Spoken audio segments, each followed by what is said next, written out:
All right, hope everyone's having a good Sunday. Appreciate you jumping on. Before I get started, just certainly wanted to address the incident that's kind of blown up here with the Title IX ceremony before the fourth down play from yesterday. Before the game, we always meet with the officials. The officials said that certainly we're going to, try and speed up the game as much as we can coming out of TV timeouts. So we would ask that when the TV timeout's over that you're at the line of scrimmage ready to go. So we had a critical fourth down decision to make on what we were going to do in that instance, whether we were going to kick or go for it. We decided to go for it. The whole time I'm not even paying attention to what's going on down in the end zone. We send our offense out there to go for it. They're on the line of scrimmage. Georgia's able to see the formation we're in. We did what we were asked to do, and we were not able to snap the football. And I look down in the end zone. I see why. My first initial reaction was to yell, "Get off the field." I had no idea who was down there. I don't meet with game management before games, and they clue me in on who's being honored between every TV timeout or ceremonies and things like that. We were so immersed in trying to make a decision on what we were going to do that I didn't even look down there in the end zone. I was worried about what was going on in our own offensive huddle. So I apologize to anyone that I offended. That was my initial reaction. Similar to maybe a track coach that's getting ready to run the 100 meters and sees somebody on the track, and that was my reaction as well. I apologize. Certainly, I know that game management here at Carolina has a tough job and a lot of moving parts. I'm sure they feel like they could be better in that situation in regards to when and how we honored those female student athletes, and more importantly, how to get them off the field a lot quicker than what we were able to when the ceremony was over. Like I said, that was a critical play in the game. But again, I apologize. Did not mean to offend anyone. I hope people know me well enough to know what an advocate I am for women's sports. I've got two daughters of my own that play sports. I'm at as many women's athletic events here at Carolina as I possibly can be because I believe in them and support them, and anyone that thinks otherwise surely doesn't know me. So sorry about that. Going back to yesterday, want to thank our fans again for the atmosphere that they created. As soon as that game was over, we immediately went right back to recruiting. And that's all the recruits could talk about after the game was the atmosphere. Had dinner last night at a restaurant here in Columbia with two recruits that were here on their official visits and their families, and that's all they could talk about when we were at dinner last night. I was in my office this morning at 8 a.m. for a meeting with a recruit and did that throughout the morning. And throughout the morning. And that was what constantly came up in my meeting starting this morning at 8 a.m. So I want to thank our fans for the atmosphere they created. That was amazing. And had a mom told me she's been to a bunch of college football games. She's never been a part of an environment like the one that our fan base created. So we appreciate that. Looking back at, our guys from yesterday, felt like offensively Juju McDowell played really well. Felt like defensively Nikki Minwari played really, really well. Special teams wise, thought Hunter Rogers did a really nice job for us covering kicks. If you notice, he got down there and was able to make a couple of tackles as well down there in the cover game as well. So proud of him and what he did for sure. Sorry, I lost my notes right here, guys. I apologize, but those guys did a good job as well. The guys that we felt like played a good game. I know I'm leaving somebody out. I'm going to have it for you here in a second.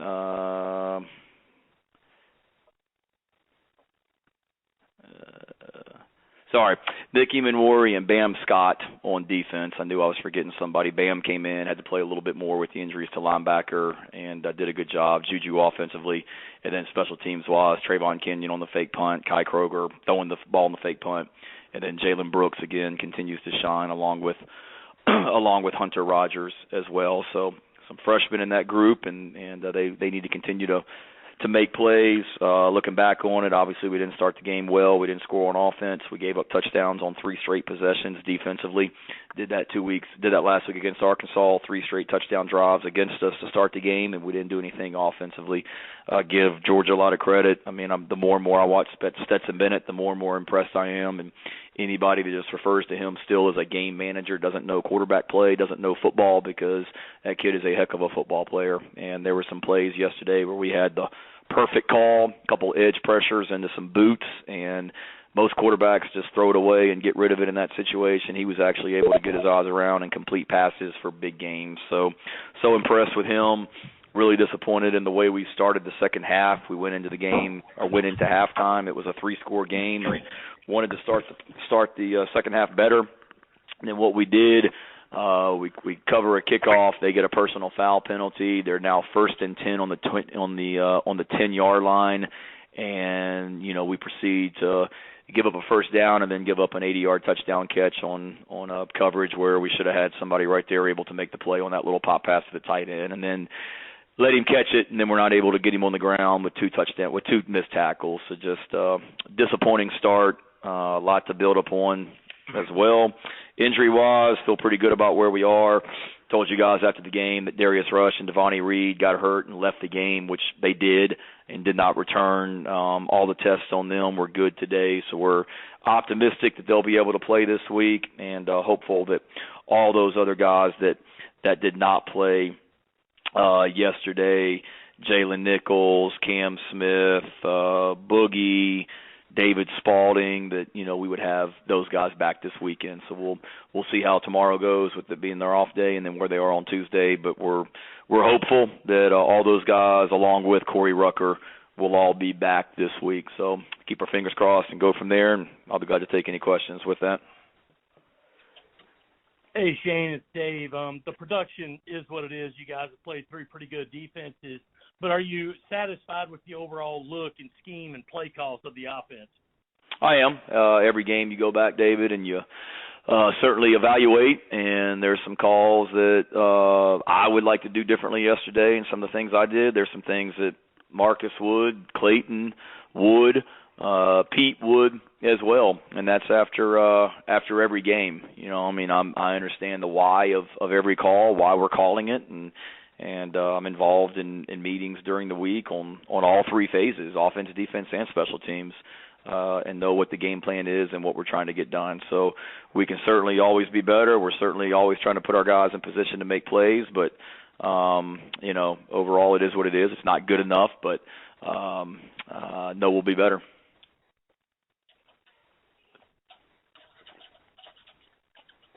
Hey, Shane, it's Taylor. Kind of follow up on that. What can you guys as coaches do to help make things get better moving forward? We continue to emphasize it and continue to practice really well. I mean, ultimately we put guys in positions to make plays, Hale, and guys got to make plays. And there were a lot of plays out there to be made yesterday. There were a lot of tackles defensively out there to be made yesterday that we weren't able to get guys on the ground. There were a lot of opportunities that we got to continue to put our guys in positions to make plays, and then our guys got to continue to make plays as well. And before anybody says that Shane is saying the players got to play better, we got to coach better and put our guys in position to make plays. That's not what I'm saying at all. But we got to continue to emphasize it in meetings during the week, preparation going into games with the way that we prepare, which makes it easier on Saturdays, and then the way that we practice during the week. If you practice really hard and practice well and create great habits, good things tend to happen on Saturdays. And I've been pleased with the way that we have practiced, but we certainly got to be better because it hasn't been good enough yet. Shane, you mentioned Juju and how well he's playing. I know it's just one number, but I think his yards per touch have gone way up just about every game he's played this year. I guess, what are you seeing from him, and what's he kind of bringing to the offense, at least right now? He brings a ton of energy. He brings a ton of competitive spirit. I got asked this question at SEC Media Days about Juju. And I said it. I love Juju McDowell. He brings energy. He competes. the guys on this team respect him. I mean, he's a true sophomore, and I would argue he's one of the leaders on this football team, just with the way that he practices and plays. I mean, what you see from Juju is what you get, and he did some good things offensively yesterday, and he's also out there on the kickoff team covering kicks full speed and getting downfield and having an opportunity to make plays. So we're a better football team when Juju is on the field.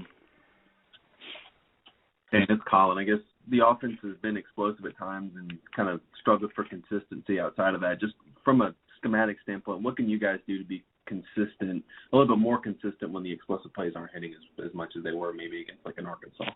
Kind of like what I think it was Hale that just mentioned. We just got to continue to create great habits in practice and continue to make plays when they present themselves. And there were a lot of opportunities out there yesterday, Colin, and we weren't able to get it done. Hey, Shane. What do you think about Luke and the time he got out there in the fourth quarter and, the way he moved the team down the field? He was good. Proud of Luke. Did a good job.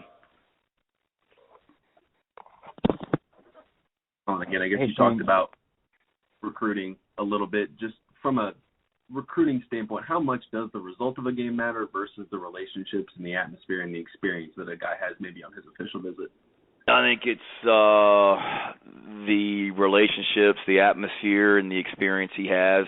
I always worry about when you lose a football game, does that affect things from a recruiting standpoint? And when you perform like we did yesterday and it's a loss that's got out of hand in the second half, you worry about that. But, I immediately got home yesterday after doing my media obligations, and between the time that I was at the house and went to dinner, all I did was text recruits, and that was their response. And then went to dinner last night with a recruit, and that's what he conveyed to me at that point then. Hey, man, disappointing game, but I wanted to see the environment on game day. I wanted to see how your guys competed. I wanted to see, my relationship with the other recruits that were at the game and things like that. And those guys that were recruiting, they know what this program's about. They know what we're doing here at Carolina. And I can't wait to get them here as well. And there's a lot of yesterday wasn't a good day for us, but there's a lot of really, really, really, really good days to come, and we're going to do it with a bunch of those guys that are here in the program now, and a bunch of those guys that were at the game sitting in the stands yesterday as recruits.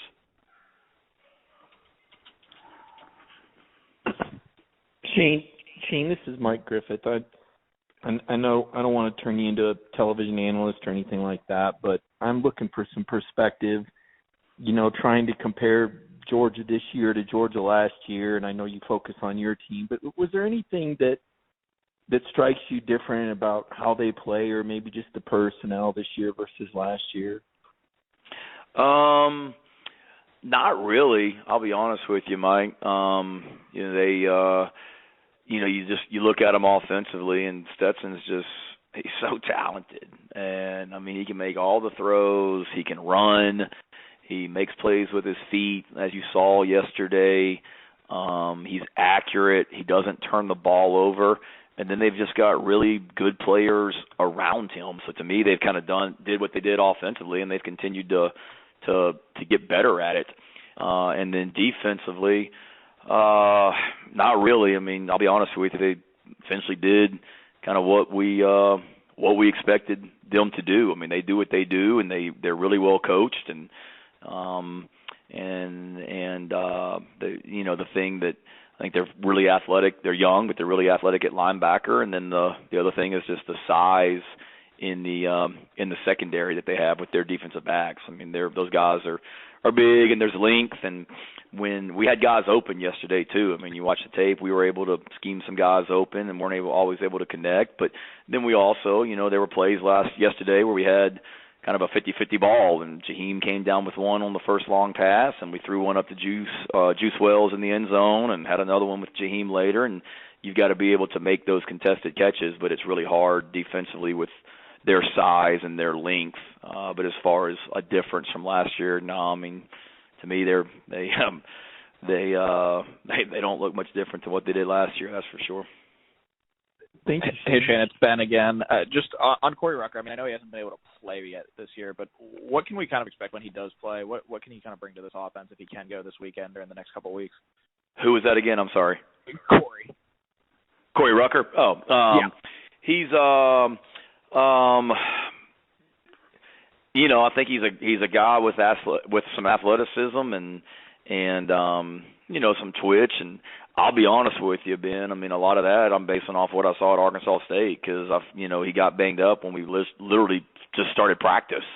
So sure. We really haven't seen a lot of him out there on the practice field. So, to think that he's all of a sudden going to go out there on game one and be as good as he's ever been is probably not realistic. But he gives us more depth at the position, and he was a very productive receiver at Arkansas State, and I think he can continue to grow for sure.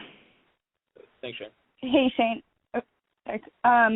We haven't seen a ton of CBS yet. Is he just still kind of, getting back into the swing of things after that injury, or have Juju and Marshawn just kind of, established themselves as the top guys at that position?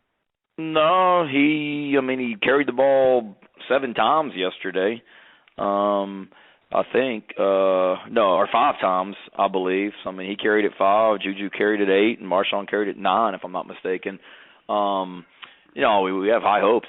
He's playing special teams. He was a gunner on our punt team yesterday and did some good stuff.